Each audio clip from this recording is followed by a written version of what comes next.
سننے والے تمام ناظرین کو السلام علیکم ورحمۃ اللہ وبرکاتہ۔ بہت ہی اچھا سبق امیز واقعہ آپ کو سناتے ہیں۔ ایک دفعہ کا ذکر ہے، ایک بادشاہ کو دو باز تحفے میں ملے۔ اس نے اتنے خوبصورت پرندے کبھی نہیں دیکھے تھے۔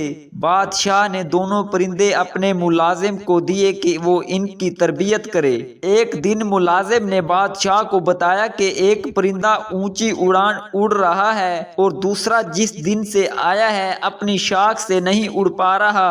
بادشاہ نے مملکت کے تمام معالجوں اور جادوگروں کو طلب کر لیا، لیکن کوئی اس باز کو نہ اڑا سکا۔ بادشاہ نے اپنے مشیروں کے سامنے یہ مسئلہ رکھا۔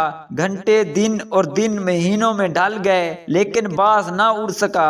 بادشاہ نے کسی ایسے شخص کو بلانے کا فیصلہ کیا جو قدرت سے گہری دلچسپی رکھتا ہو۔ بادشاہ نے اپنے مشیروں کو حکم دیا کہ کسی ایسے شخص کو ڈھونڈ کر لاؤ جو برسوں جنگلات میں گزار چکا ہو۔ اگلے دن بادشاہ باز کو محل کے باغوں میں اڑتے ہوئے دیکھ کر حیران رہ گیا۔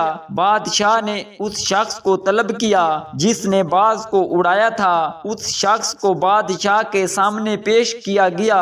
بادشاہ نے پوچھا، تم نے باز کو کیسے اڑایا؟ وہ مسکرا کر بولا، میں نے وہ شاخ ہی کاٹ دی جس پر باز بیٹھا تھا۔ آگے بڑھنے کے مواقع بہت ہی ہیں لیکن ہم آگے بڑھنے کی کوشش نہیں کرتے۔ ہم اپنی آسائشوں سے قدم باہر ہی نہیں نکالتے۔ نئی آزمائشیں اور نئے تجربے ہی زندگی میں آگے بڑھنے کی وجہ بنتے ہیں۔ آزمائشوں کا مقابلہ کریں، یہی کامیابی کا واحد راستہ ہے۔